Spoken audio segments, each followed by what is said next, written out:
ছাত্র জনতার অভ্যুত্থানে ক্ষমতাচ্যুত প্রধানমন্ত্রী শেখ হাসিনার ছোট বোন শেখ রেহানার মেয়ে টিউলিপ সিদ্দিক সম্প্রতি দুর্নীতির একাধিক অভিযোগে পরিবারের সদস্যদের সঙ্গে তার নামও উঠে আসে। অবশেষে ব্যাপক সমালোচনার মুখে যুক্তরাজ্যের ক্ষমতাসীন লেবার সরকারের অর্থ ও নগর বিষয়ক মন্ত্রীর পদ থেকে সরে দাঁড়ালেন টিউলিপ। সংবাদ মাধ্যম দ্য গার্ডিয়ান জানায়, ব্রিটিশ প্রধানমন্ত্রী কিয়ার স্টারমার তার পদত্যাগপত্র গ্রহণও করেছেন।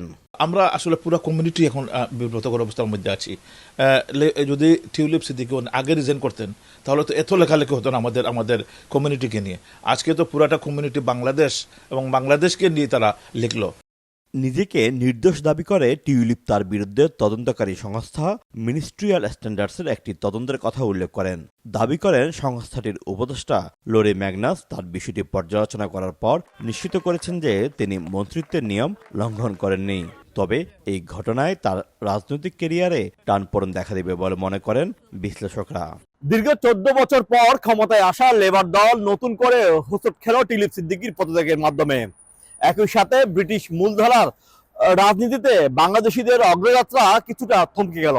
এখন দেখার বিষয় টিউলিপ সিদ্দিকীর বিরুদ্ধে দুর্নীতির অভিযোগের জল কোথায় গিয়ে গড়ায়।